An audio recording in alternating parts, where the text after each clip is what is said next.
Hello, I'm Mike Birmingham, and you're welcome to this week's Miscellany, where we take a look at some interesting and light-hearted stories, pictures, and videos doing the rounds over the last week or so. Well, to begin, I can remember growing up in a cottage. Well, this was the late 1970s, having moved from Dublin to Leitrim. The cottage was anything but cosy. Old style, no central heating. In winter, it got so cold at night, you could see and feel frost on the inside of the window panes.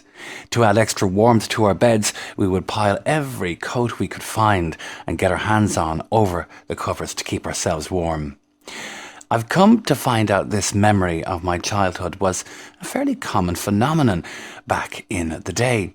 Did you experience something like that growing up? Well, let me know in the comments below. And proving you're never too old to make obvious, rookie, or stupid mistakes, here's a warning from myself. I was trimming the garden last week and couldn't be bothered to wear goggles or even glasses when a piece of flying debris flew into my left eye.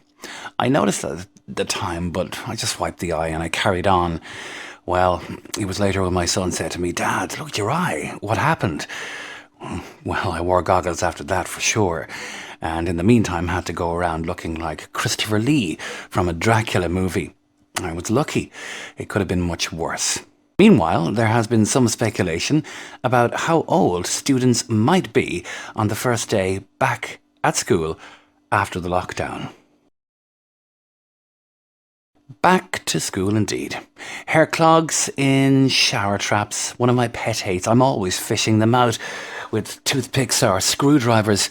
But a solution I'm giving a go is this one I found on the net, which advises that you can combine baking soda and vinegar together. It's a natural solution that doesn't rely upon harsh chemicals, and it may dissolve hair clogs.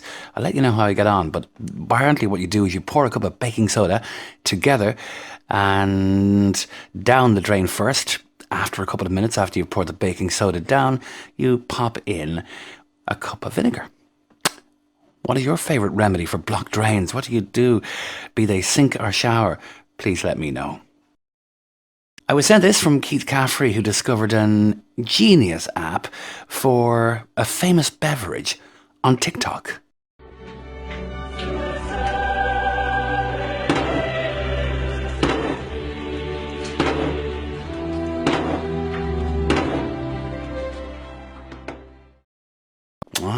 If only it was real.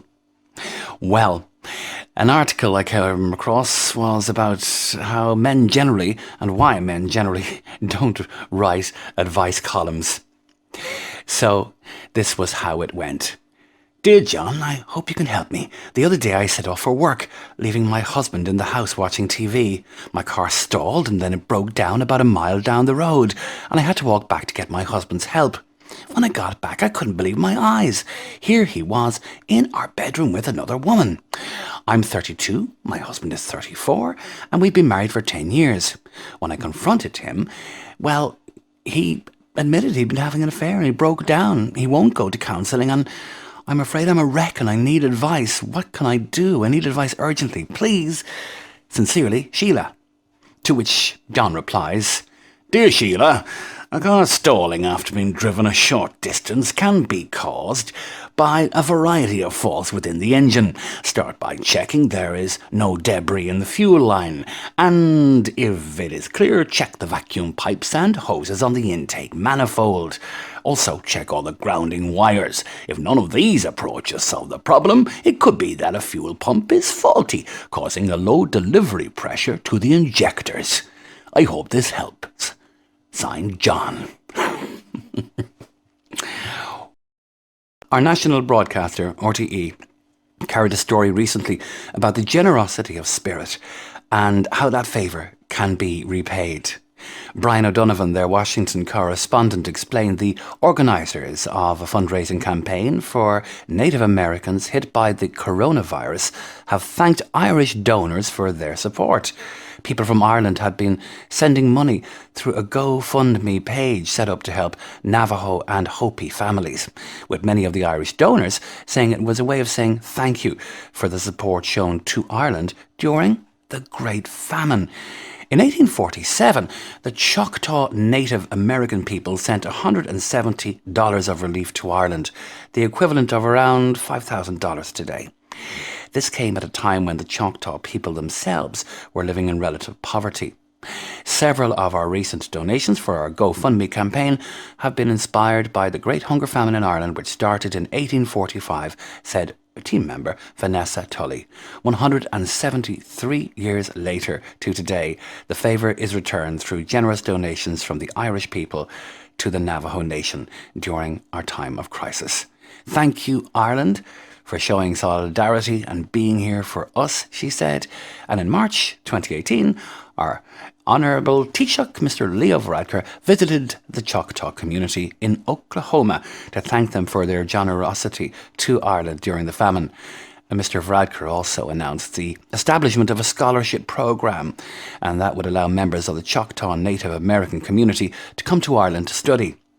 A sculpture called Kindred Spirits in Middleton, County Cork, commemorates the generosity shown to Ireland by the Choctaw people. According to Cork County Council East Cork Municipal Officer Joe McCarthy, the sculpture was commissioned in 2013 by the former Middleton Town Council in recognition of the Choctaw people's extraordinary generosity toward the Irish people.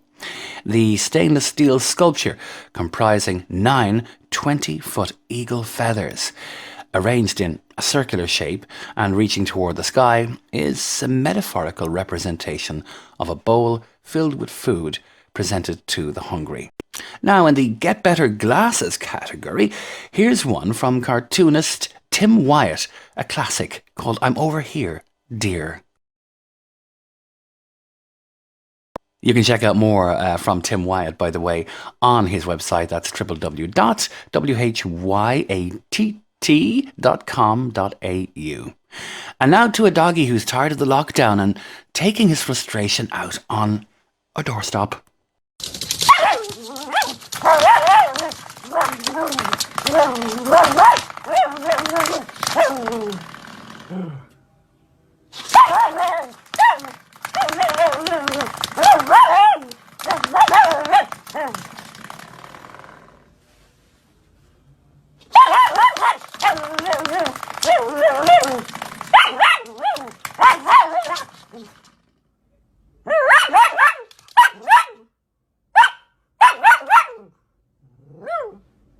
Well, maybe he was a boxer in his previous life. My book recommendation is The Awakening. We all recommend things to each other, and so it's thanks to Elaine Whelan for this book suggestion. The book's about living an enchanted life in a disenchanted world, and uses ancient Irish wisdom for life and for living. It is by author Dr Colm O'Connor, and it is titled The Awakening, full of life-affirming directions to get one's mind thinking in a different way about things. The author wrote the book for himself as much as for anyone else, and he too struggled to see things differently to get the big picture. An example of which, and I quote from the book here, is the realization that life requires something magical because human resources are meagre when set against the forces of life and death. It is the realizing why hope and inspiration are necessary, and why imagination forces us to the cliff edge to fly.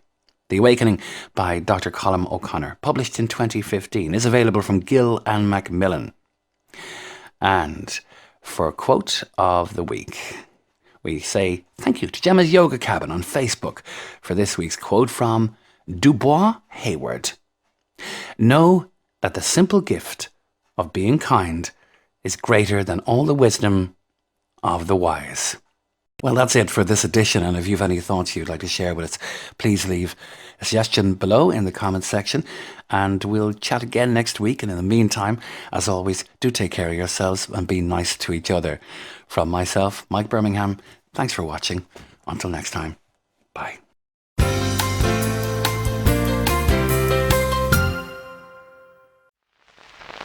From the home studio of Michael Birmingham,